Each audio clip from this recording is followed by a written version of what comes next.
पापी लोगों को पाप करता देख भगवान क्यों चुप रहते हैं। भगवान श्री कृष्ण बताते हैं, एक समय की बात है जब देव ऋषि नारद नारायण नारायण का जाप करते हुए भगवान शिव के दर्शन करने के उद्देश्य से कैलाश पर्वत पर जाते हैं।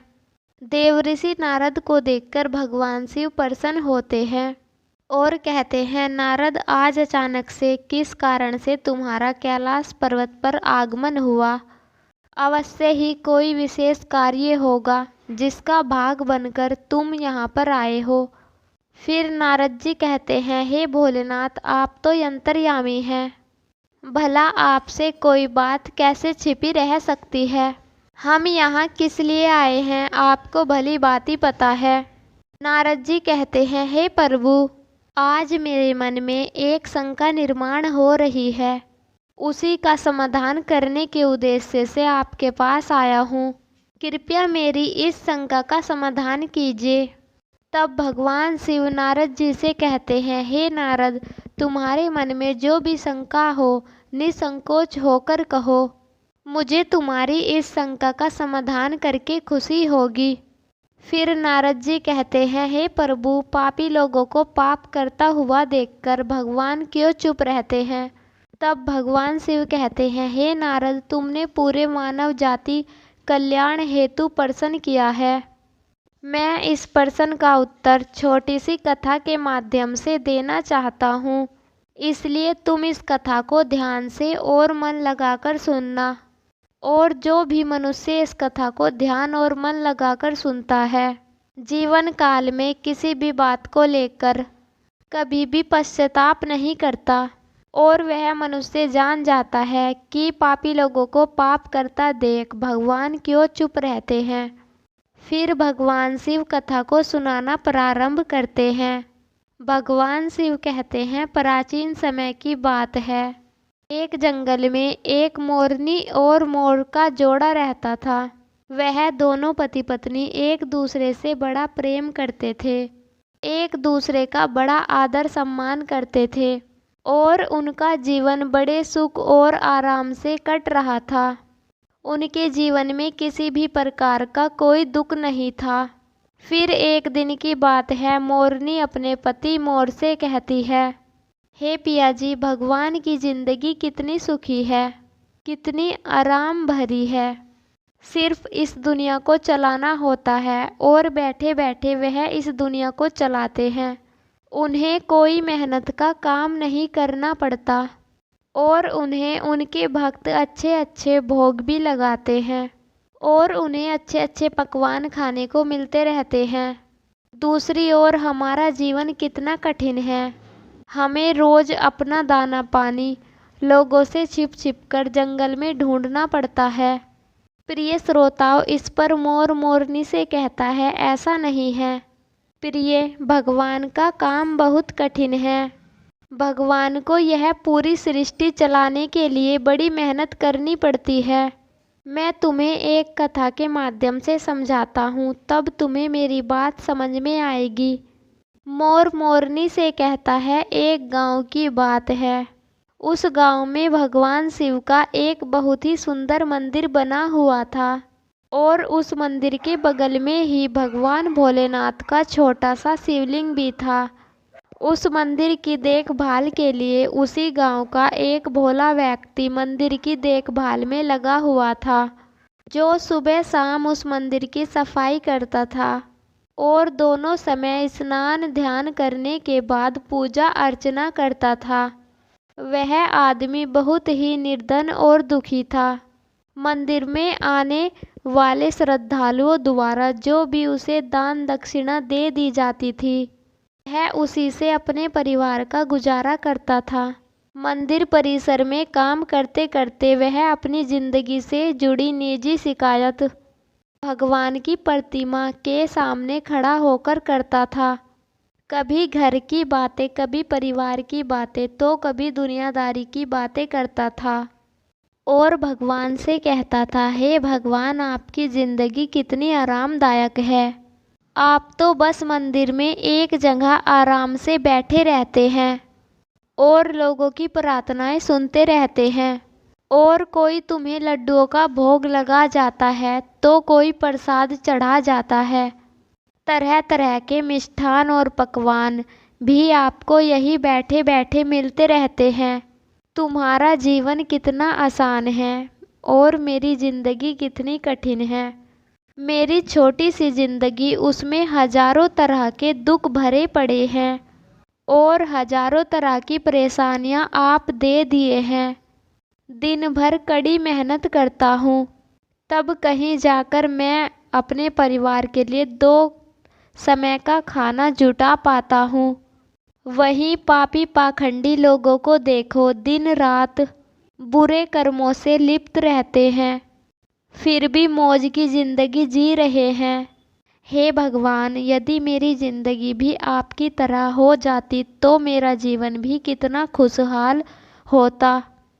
अपने भक्त की ऐसी बातें सुनकर भगवान से रुका नहीं गया और वह उसी शिवलिंग के प्रतिमा से ही अपने त्रिभुज रूप में भगवान शिव अपने नंदी के साथ में प्रकट हो जाते हैं और कहते हैं, हे पुत्र, तुम गलत सोच रहे हो।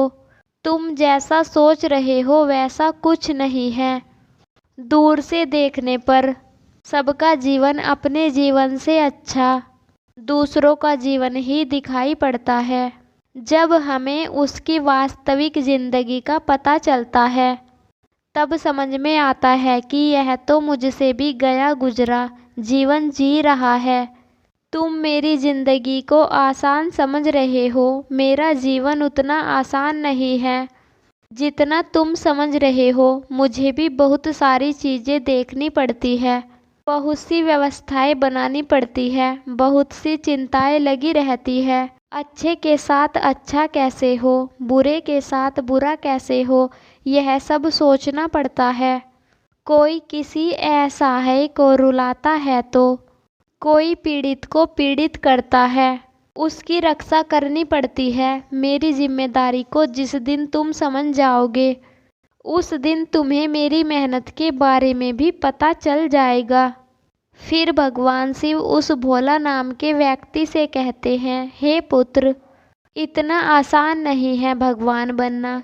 जिस तरह एक पिता बनकर मनुष्य अपने दायित्वों को निभाता है अपनी संतान के प्रति, उसके दुख सुख अच्छे बुरे का ख्याल रखता है, उसी तरह मुझे भी तुम सबका ख्याल रखना पड़ता है।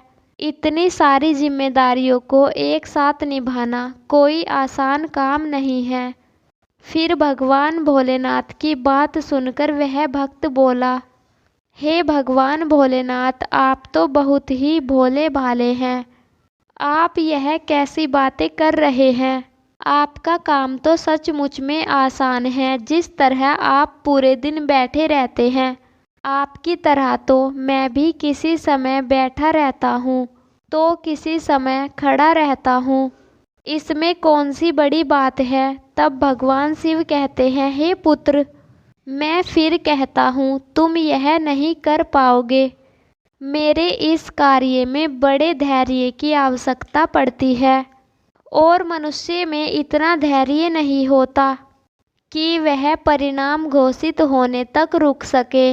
मनुष्य के अंदर यह कमजोरी होती है कि वह थोड़ा सा सुख पाता है तो वह घमंड से भर जाता है और जरा भी दुख आता है तो वह टूटकर शीशे की भांति बिखर जाता है।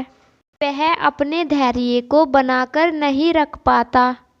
फिर भोला बोला, अच्छा ऐसी बात है तो आप मुझे एक दिन के लिए अपनी ज़िंदगी जी लेने दीजिए। फिर आप जैसा कहेंगे मैं वैसा ही करूँगा। मोर आगे अपनी पत्नी से कहता है, हे प्रिय, भगवान शिव ने उस भोला नाम के व्यक्ति को बहुत समझाया पर वह बड़ा जिद्दी था। उसने भगवान शिव की एक भी बात नहीं मानी। फिर भगवान भोलेनाथ ने भी सोचा, चलो मैं एक दिन के लिए इसे अपनी ज़िंदगी जीने देता हूँ। कुछ लोगों पर उपदेशों की बातों का कोई प्रभाव नहीं पड़ता। वह संसार की ठोकर खाने के बाद ही सही राह पर पड़ते हैं।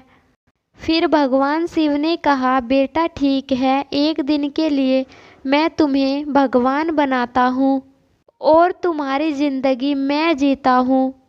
फिर देखते हैं कि तुम मेरा काम किस ढंग से करते हो।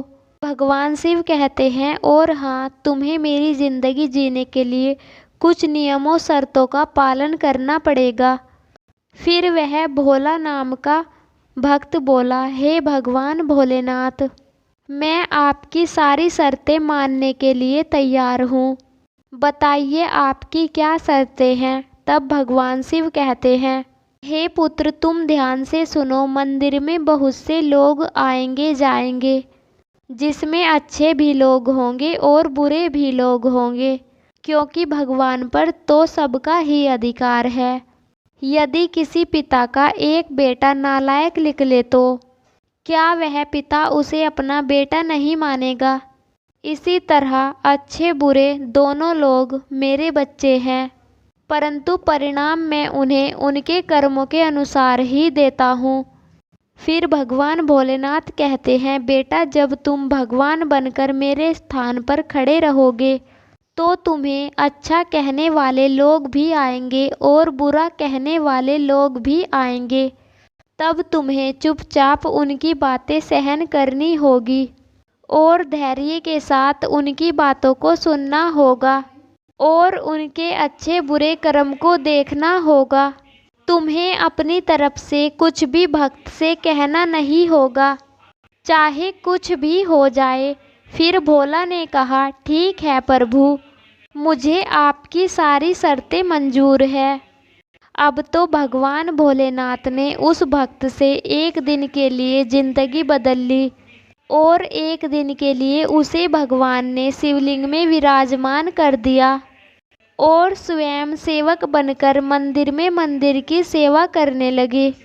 फिर जब कुछ समय बीता तो क्या होता है, उसी नगर का एक धनी सेठ उस मंदिर में माथा टेकने के लिए आता है और वह भगवान के आगे हाथ जोड़कर प्रार्थना करता है, हे भगवान, मैंने अरबों रुपए लगाकर एक बहुत बड़े कारखाने का निर्माण कराया है। मुझे आप ऐसा आशीर्वाद दीजिए कि मेरा कारखाना बड़ी तेजी से चलने लगे और मैं उससे खूब सारा धन कमाऊं। वह सेठ अपनी प्रार्थना करने के बाद माथा टेकने के लिए जब नीचे झुका तो उसकी जेब से पैसों से भरा हुआ बटुआ निकलकर जमीन पर गिर पड़ा और उसे अपना बटुआ दिखाई नहीं दिया, जिससे वह वहां से उठकर जाने लगा। उधर शिवलिंग में विराजमान भगवान का भक्त यह सब देख रहा था। उसने देखा कि अरे, सेठ का बटुआ तो यहीं पर गिर गया। एक बार तो उसके मन में आया कि क्यों ना इस सेठ को आवाज़ लगाकर कह दूं कि उसका बटुआ यहीं पर गिर गया। लेकिन फिर उसे भगवान शिव की शर्त याद आ गई कि भगवान शिव ने कहा, चाहे अच्छा हो या बुरा हो, तुम्हें बोलना नहीं है, तुम सिर्फ उसे देखते रहना। यही सोचकर भगवान बना हुआ वह भक्त चुपचाप देखता रहा। तभी उस मंदिर में एक बहुत ही गरीब आदमी आता है और वह भगवान भोलेनाथ के शिवलिंग के सामने खड़ा होकर कहता है कि हे भगवान, मैं बहुत गरीब आदमी हूँ। इस गरीबी के जीवन में मैं बहुत दुख का जीवन जी रहा हूँ। परिवार का पेट पालना भी मुश्किल हो रहा है। घर में माँ बीमार है, उसका इलाज कराने के लिए मेरे पास पैसे नहीं हैं। मैं कहाँ से व्यवस्था करूँ, कुछ समझ में नहीं आ रहा है कि आगे का मेरा जीवन कैसे चलेगा। आज मेरे पास मात्र 10 रुपये हैं। इससे तो ना एक समय का राशन आ पाएगा, ना ही एक समय की दवाई। माँ के लिए कुछ कृपया कर दो भगवान भोलेनाथ, जिससे मेरी ज़रूरत पूरी हो जाए। इतना कहकर वह आदमी मंदिर से जाने लगा। तभी उसकी नज़र एक पैसों से भरे हुए बटुए पर पड़ी। उसने तुरंत बटुआ उठा लिया और बहुत सारे पैसे देखकर वह मन ही मन खुश होने लगा और भगवान को धन्यवाद देने लगा और कहने लगा, हे भगवान भोलेनाथ, आप वास्तव में बड़े महान हो। आपने मेरी प्रार्थना इतनी जल्दी सुन ली। इन पैसों से मैं अब अपने परिवार के लिए राशन की व्यवस्था करूँगा और अपनी माँ का इलाज कराऊँगा। उधर भगवान बनकर शिवलिंग में विराजमान भक्त सोचने लगा, अरे यह बटुआ तो उस अमीर सेठ का है और यह गरीब आदमी इसे उठाकर ले जा रहा है। एक बार तो उसके मन में आया कि आवाज़ देकर इसे बता दूं कि यह बटुआ उसका नहीं है बल्कि एक सेठ का है जो वह उसे ले जा रहा है। लेकिन तुरंत ही उसे भगवान भोलेनाथ की शर्त याद आ गई, इसलिए वह चुपचाप मौन होकर शिवलिंग की प्रतिभा में विराजमान था। पर अब गरीब आदमी के जाने के बाद मंदिर में एक व्यक्ति और आता है। वह तीसरा व्यक्ति एक सैनिक था जो अगले ही दिन अपने राजा के साथ युद्ध पर जा रहा था। वह मंदिर के भगवान से प्रार्थना करने आया था कि उसकी यात्रा सुरक्षित रहे और वह युद्ध के बाद सकुशल अपने घर लौट आए। वह सैनिक प्रार्थना कर ही रहा होता है, इतने में वही व्यापारी अपने कुछ लोगों के साथ मंदिर में दाखिल होता है, जिसका पैसों से भरा हुआ बटुआ मंदिर में गिर गया था। अब सेठ के कहने पर सेठ के लोगों ने उस सैनिक को पकड़ लिया। यह बात उस भगवान बने हुए भक्त को बिल्कुल भी सही नहीं लगी, क्योंकि वह सैनिक तो बिल्कुल निर्दोष था। बटुआ तो वह गरीब आदमी लेकर गया था। फिर भगवान बने हुए उस भक्त को अपने सामने यह अन्याय का काम होता हुआ पसंद नहीं आया और वह कहने लगा, सेठ तेरा बटुआ इसने नहीं चुराया। तेरा बटुआ तो इससे पहले मंदिर में एक गरीब आदमी आया था, वह लेकर चला गया। मैं भगवान हूँ, मैंने सब कुछ देखा है। अब भला सेठ और सेठ के लोग भगवान की बातें क्यों नहीं मानते? उन्होंने तुरंत सैनिक को छोड़ दिया और उस गरीब आदमी को पकड़ लिया। उससे सेठ का बटुआ भी छीन लिया। वह बेचारा बड़ा निराश हुआ। उधर जब एक दिन का समय पूरा हुआ तो भगवान भोलेनाथ मंदिर में आए और उधर भगवान बने हुए उस भक्त ने मंदिर का पूरा घटनाक्रम भगवान को सुनाया और बड़े गर्व से कहा, हे भगवान, आज मैंने एक सैनिक के साथ अन्याय को होते हुए रोक लिया। आपने देखा कि एक दिन मैंने भगवान बनकर कितना महत्वपूर्ण कार्य किया। तब भगवान शिव ने भक्त की बातें सुनी और कहने लगे, बेटा तुमने न्याय नहीं अन्याय किया है।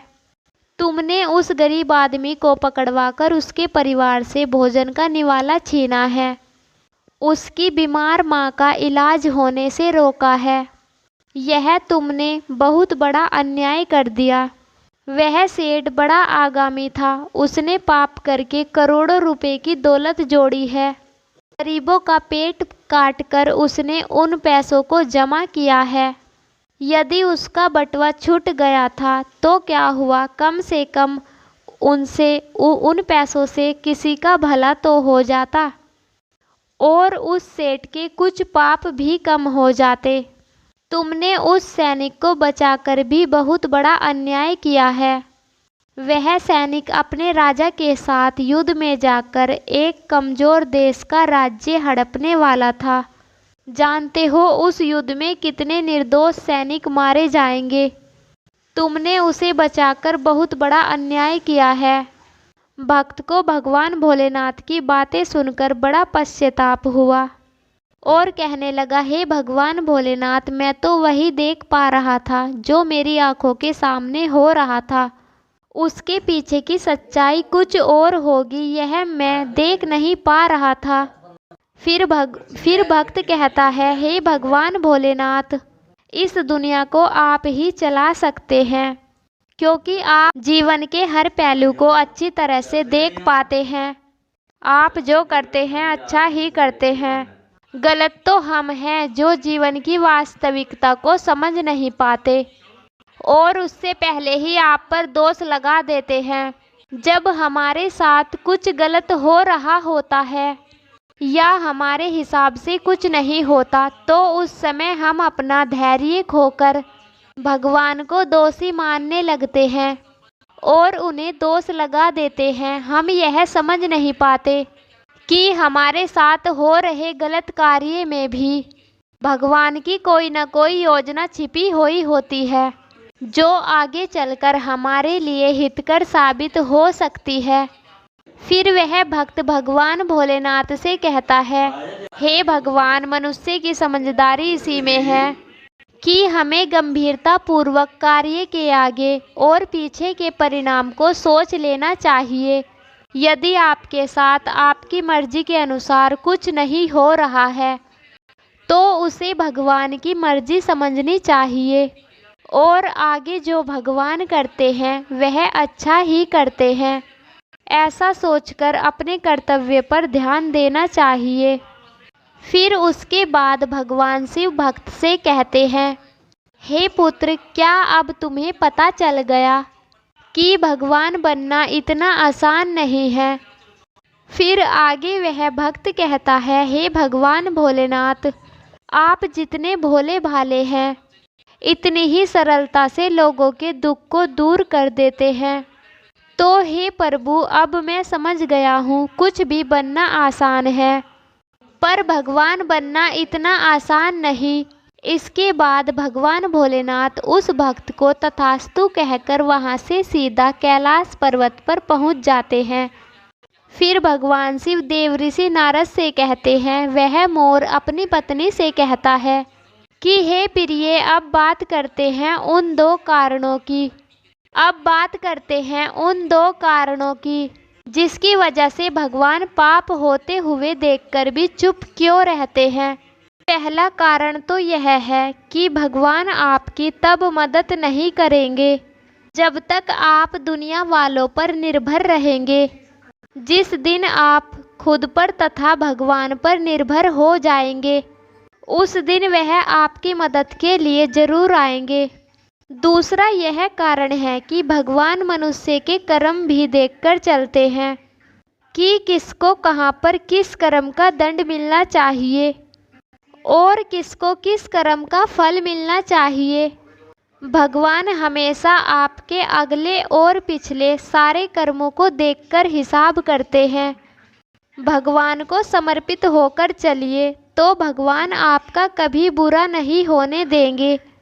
फिर आगे देवऋषि नारद इस कथा को सुनकर अति प्रसन्न होते हैं और कहते हैं, हे प्रभु, आप ही इस संसार में आदि और अनंत है। आज आपने इस कथा को सुनाकर मेरे मन को शांत किया है। तो प्रिय श्रोताओं, आपको कहानी कैसी लगी कमेंट बॉक्स में कमेंट करके अवश्य बताइएगा। वीडियो को लाइक करिएगा, शेयर करिएगा और आगे ही इस तरह की कहानी देखने के लिए हमारे चैनल को सब्सक्राइब करिएगा। फिर मिलते हैं ऐसी ही कहानी के साथ, तब तक के लिए आप सभी का धन्यवाद।